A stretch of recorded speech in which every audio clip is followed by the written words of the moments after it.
নমস্কার বন্ধুরা, দেখতে দেখতে শীত চলে এসেছে। আর শীতের সময় পিঠে খাওয়ার মজাই আলাদা। আর তাও সেটা যদি হয় খিরসা পাটিসাপটা, তাহলে তো আর কথাই নেই। আজকে আমি তোমাদের সাথে শেয়ার করব গুঁড়ো দুধের খিরসা পাটিসাপটা। তবে পাটিসাপটা বানাতে অনেকে অনেক সমস্যায় পড়ে। যেমন ধরো, বানানোর সময় প্যানে আটকে যায়, উঠতে চায় না, পিঠে পুড়ে যায়, সাদা ধবধবে হয় না, বা পিঠে বানানোর সময় নিচে থেকে ফুলে ওঠে। তো এইসব সমস্যার সমাধানের জন্য কয়েকটি টিপস তোমাদের সাথে শেয়ার করব আর একদম সহজভাবে দেখাবো। আজকের খিরসা পাটিসাপটা বানানোর জন্য সবার প্রথমে আমি নিয়ে নেব চালের গুঁড়ো। এই চালের গুঁড়োটা আমি বাড়িতেই তৈরি করেছি। এখানে 1.5 কাপ মতো চালের গুঁড়ো নিয়ে নিচ্ছি। চাইলে তোমরা বাজারের কিনা চালের গুঁড়ো দিয়েও করতে পারো। 1.5 বাটি চালের গুঁড়োর সাথে দিয়ে দিচ্ছি 1.25 বাটি ময়দা, দিয়ে দিচ্ছি 4 টেবিল চামচ গুঁড়ো দুধ, দিয়ে দিচ্ছি 2 টেবিল চামচ চিনি আর স্বাদ মতো লবণ। এখন সমস্ত শুকনো উপকরণগুলোকে খুব ভালো করে মিশিয়ে নেব। এবার পিঠের ব্যাটার বানানোর জন্য এখানে দিয়ে দিচ্ছি 1 কাপ জল। জলের বদলে তোমরা এখানে দুধ দিয়েও ব্যাটারটা তৈরি করতে পারো। এবার একটা হ্যান্ড উইস্কের সাহায্যে খুব ভালো করে ব্যাটারটাকে ফেটিয়ে নিতে হবে। আমি এখানে প্রথমে 1 কাপ জল দিয়েছি, জল কিন্তু আরও লাগবে। তো জলটা একসাথে দেওয়া যাবে না, প্রথমে ব্যাটারটাকে খুব ভালো করে ফেটিয়ে নিয়ে একেবারে স্মুথ করতে হবে। তো তোমরা দেখতে পাচ্ছ ব্যাটারটা আমি একেবারে স্মুথ করে নিয়েছি।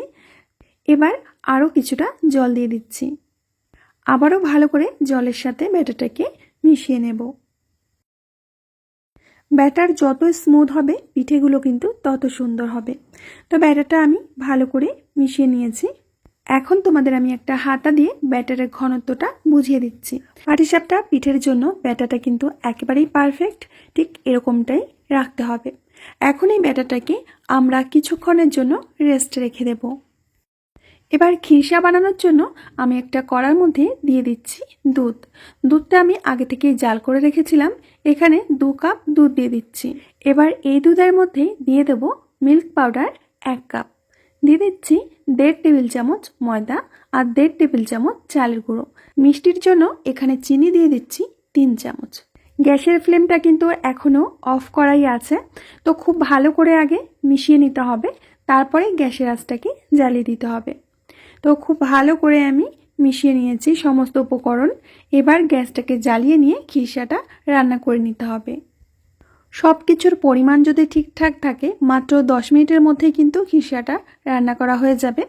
তো অনবরত এইভাবে নাড়তে থাকতে হবে, নাড়া কিন্তু বন্ধ করা যাবে না, তাহলে নিচে থেকে ধরে যাবে। তো ধীরে ধীরে দেখবে যে এরকম ঘন হতে শুরু করেছে। খিরসার সুন্দর একটা কালার আনার জন্য আমি এখানে মাত্র 2 ফোঁটা অরেঞ্জ ফুড কালার দিয়ে দিচ্ছি। এটা কিন্তু একেবারেই অপশনাল। তোমরা যদি এখানে খেজুরের গুড় দিয়ে খিরসাটা তৈরি করো, এমনিতেই কালারটা চলে আসবে। আর যদি কেউ মনে করো খিরসাটা সাদাই রাখবে, তাহলে ফুড কালার দেবার কোনো প্রয়োজন নেই। দেখতেই পাচ্ছ বন্ধুরা, খিরসাটা কিন্তু অনেকটাই ঘন হয়ে গেছে। এখন এর মধ্যে দিয়ে দেব 1 চামচ মতো ঘি। ঘিটা দিলে খিরসা কিন্তু একেবারে স্মুথ হবে, সিল্কি হবে। তো এর জন্য ঘিটা মেশাতে হবে আর সুন্দর একটা ফ্লেভার আসে। ঘিটা ভালো করে খিরসার সাথে মিশিয়ে দেব। ঘিটা দিয়ে আরও মিনিট 3 জাল করে নেব। সবশেষে খিরসাটা কিন্তু ঠিক এরকম যখন হয়ে যাবে, তখন গ্যাসের আঁচটাকে বন্ধ করে দিতে হবে। আর এটা ঠান্ডা হলে তখন অনেকটাই টেনে যাবে। এদিকে আমাদের ব্যাটারটা পিঠে বানানোর জন্য রেডি হয়ে গেছে। আর তোমাদের আমি বারবার দেখিয়ে দিচ্ছি, ঘনত্বটা কিন্তু ঠিক এরকমই রাখতে হবে, তাহলে কিন্তু পিঠাগুলো একেবারে পারফেক্ট হবে। পিঠেগুলো বানানোর জন্য আমি এখানে একটা ননস্টিকের তাওয়া নিয়েছি। এই তাওয়ার মধ্যে একদম হালকা করে তেল ব্রাশ করতে হবে। বেশি পরিমাণে তেল দিলে কিন্তু পিঠের নিচের দিকটা লাল হয়ে যাবে, সাদা হবে না। তো তেলটা খুবই অল্প পরিমাণে দিতে হবে। এরপরে একটা টিস্যু দিয়ে বা সুতির কাপড় বা এরকম একটা কটন দিয়ে এক্সট্রা তেলটা মুছে নিতে হবে। তাওয়াটাকে মিডিয়াম গরম করে নিয়ে গ্যাসের আঁচটাকে লো করার পর তারপরে ব্যাটার দিতে হবে। আমি এখানে 1 হাতা মতো ব্যাটার দিয়ে দিচ্ছি। তারপরে হাতার পেছন দিকটা দিয়ে এইভাবে একটু বড় করে দিচ্ছি। পিঠে বানানোর শুরু থেকে শেষ পর্যন্ত গ্যাসের আঁচটা কিন্তু লোতেই রাখতে হবে। ওপরটা যখন একটু শুকিয়ে আসবে, তখন এর উপরে খিরসাটা দিয়ে দেব। খিরসাটা তোমরা দেখতে পাচ্ছ অনেকটাই টাইট হয়ে গেছে। এবার আমরা পাটিসাপটার ভাঁজটা দিয়ে দেব।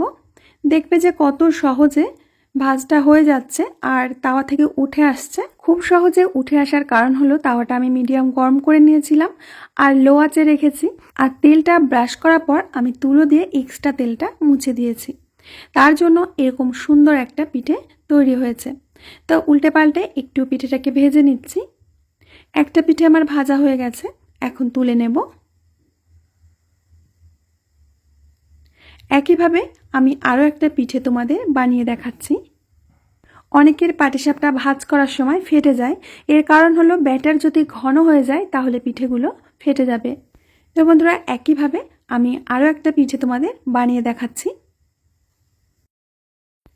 আর তোমরা দেখতে পাচ্ছ এই পিঠেটাও খুব সহজে কিন্তু তাওয়া থেকে উঠে আসছে। ভিডিও চলতে চলতে একটাই অনুরোধ বন্ধুরা, রেসিপি দেখে যদি তোমাদের ভালো লাগে আর যদি মনে হয় যে এই রেসিপিটা দেখে তোমরা পারফেক্টভাবে বাড়িতে তৈরি করতে পারবে, তাহলে প্লিজ ভিডিওতে একটা লাইক করে দিও আর ছোট্ট করে কমেন্টে জানিও যে আমার রেসিপিটা তোমাদের কেমন লাগছে। তো বন্ধুরা, একে একে আমি পরপর 3টি পিঠে তোমাদের বানিয়ে দেখালাম আর প্রত্যেকটি পিঠে কিন্তু পারফেক্টলি তৈরি হয়েছে, তোমরা দেখতেই পাচ্ছ। একদম ধরে ধরে তোমাদের আমি বুঝিয়ে দিলাম যে পারফেক্ট পাটিসাপটা তোমরা কিভাবে বাড়িতে তৈরি করতে পারবে খুবই সহজে, কোনো রকম অসুবিধায় না পড়ে। আমার অনেক বন্ধুরাই আছো যারা বাড়িতে পাটিসাপটা তৈরি করতে ভয় পাও বা পারো না, দোকান থেকে কিনে এনে খেতে হয়। তো আজকের রেসিপিটা ফলো করে তোমরা যদি বাড়িতে পাটিসাপটা বানাও, তোমাদের পাটিসাপটা একদম এরকমই পারফেক্ট হবে, কথা দিচ্ছি। শীত তো চলেই এসেছে, তো একবার হলেও আমার ভিডিওটা ফলো করে তোমরা পাটিসাপটা বানাও। আমি কথা দিচ্ছি তোমাদের এই পাটিসাপটা পারফেক্ট হবে। তোমার প্রিয় বন্ধুরা, আশা করছি আজকের রেসিপি ভালো লেগেছে। ভালো লাগলে লাইক কমেন্ট শেয়ার করবে। আমি আজ এখানেই বিদায় নেব, আবার আসবো নতুন রেসিপি নিয়ে। ততক্ষণের জন্য সবাই ভালো থেকো, সুস্থ থেকো, সকলকে সুস্থ রেখো। কমেন্টে অবশ্যই জানিও আগামী পিঠের রেসিপিতে তোমরা কোন পিঠেটা দেখতে চাও।